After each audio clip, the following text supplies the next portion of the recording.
2026 ఈ ద్వాదశ రాశుల్లో ఏ రాశి వారికి ఆర్థికంగా బాగుంటుంది? ఒకవేళ ఆర్థికంగా ఏదైనా తేడా ఉంటే దానికి ఏమైనా పరిహారాలు చేసుకోవాలా? శ్రీ పరాభవనామ సంవత్సరంలో మిథున రాశి వారికి ఆర్థికాభివృద్ధి మరి పరిహారాలు లక్ష్మీ కటాక్షానికి ఏమేమి చేయాలో అవన్నీ కూడా ఇప్పుడు మనం తెలుసుకోబోతున్నాం. పరాభవ సంవత్సరంలో మిథున రాశి వారికి శని దశమ స్థానం ప్రభావం వల్ల కష్టపడి సంపాదించవలసినటువంటి కాలం. మీరు సంపాదన ఖచ్చితంగా నిలబడుతుంది. గురువు అనుకూలంగా ఉండడం వల్ల సరైన నిర్ణయాలు తీసుకుంటే ఆర్థిక అభివృద్ధి సాధ్యమవుతుంది. కాబట్టి సంపద పెరగడానికి కొన్ని శాస్త్రీయబద్ధకంగా జ్యోతిష్యపరంగా కొన్ని పరిహారాలు ఉన్నాయి. బుధగ్రహ శక్తి పెంచే పరిహారం. మిథున రాశికి అధిపతి బుధుడు. చేయవలసిన పరిహారం ప్రతి బుధవారం గణపతి పూజ, సంకష్టహర చతుర్థి రోజు. నెలకు ఒకసారి సంకష్టహర చతుర్థి వస్తుంది కదా, ఆ సమయంలో సంకష్టి రోజు సాయంత్రం వరకు ఉపవాసం ఉండి ఆ ప్రదోష కాలంలో హోమాదులు అభిషేక ఆరాధనలు అవన్నీ కూడా చేసేసి చక్కగా ఉపవాసం ఉండి ప్రార్థన చేయడం, అది ఒకటి చేయాలి.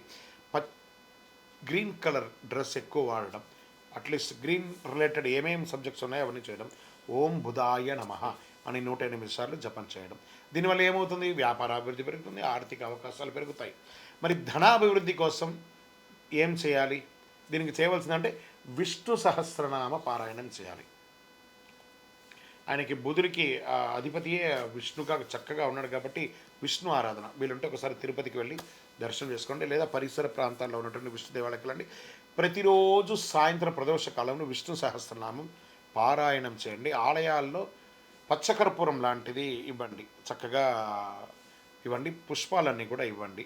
దీనివల్ల ఏం లాభం వస్తుందంటే ధనయోగం పెరుగుతుంది, వ్యాపారంలో విజయం పెరుగుతుంది. సరే, మరి లక్ష్మీ కటాక్షం కోసం ఏం చేయాలి? శుక్రవారం సాయంత్రం ఇంట్లో నెయ్యి దీపం వెలిగించండి. ఆర్థిక అడ్డంకులన్నీ తొలగుతాయి, సంపద నిలవ ఉంటుందని కూడా చెప్పచ్చు.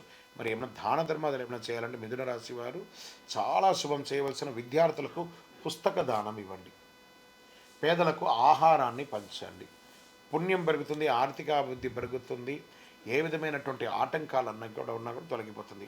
దీనికి ఏమైనా ప్రత్యేకమైనటువంటి మంత్ర జపాలు ఏమైనా ఉన్నాయా ఈ సంవత్సరం అంటే ప్రతిరోజు ఉదయం ఓం శ్రీం క్లీం మహాలక్ష్మీ నమః, మళ్ళీ రిపీట్ చేస్తున్నాను, ఓం శ్రీం క్లీం మహాలక్ష్మీ నమః 108 సార్లు ప్రతిరోజు చేయడం వల్ల సంపద పెరుగుతుంది, వ్యాపార అభివృద్ధి పెరుగుతుంది. ఇక్కడ ఇంకొక విషయం ఏమంటే ఇవన్నీ చేస్తే పెరుగుతుంది, కానీ ఇవన్నీ చేయడానికి ఏం కావాలంటే మూలధనం, భక్తి. ఆ భక్తి ఉంటేనే మీరు కనెక్ట్ అవుతారు.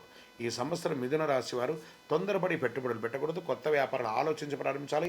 భాగస్వామి వ్యాపారంలో జాగ్రత్తగా ఉండి బుధగ్రహ అనుగ్రహం మరియు లక్ష్మీ కటాక్షం ఉంటే మిథున రాశి వారికి పరాభవనామ సంవత్సరంలో ఆర్థిక అభివృద్ధి మెండుగా ఉంటుంది. ఆశీర్వాదం. నీకు ప్రత్యేకించి నా జాతకంలో ఆర్థిక అభివృద్ధి ఏమైనా ఇంపాక్ట్ ఉంటుందా గురుగారు ఈ గోచారం కాకుండా అంటే మీ యొక్క పేరు, date of birth, time of birth, place of birth మా డిస్ప్లేలో నెంబర్కి చెప్పారంటే మీకు ఆర్థిక అభివృద్ధి ఈ సంవత్సరం ఎలా ఉంది అనేది మీ యొక్క సంపూర్ణ జాతకాన్ని విశ్లేషించి చెప్పబడుతుంది. విజయోస్తు.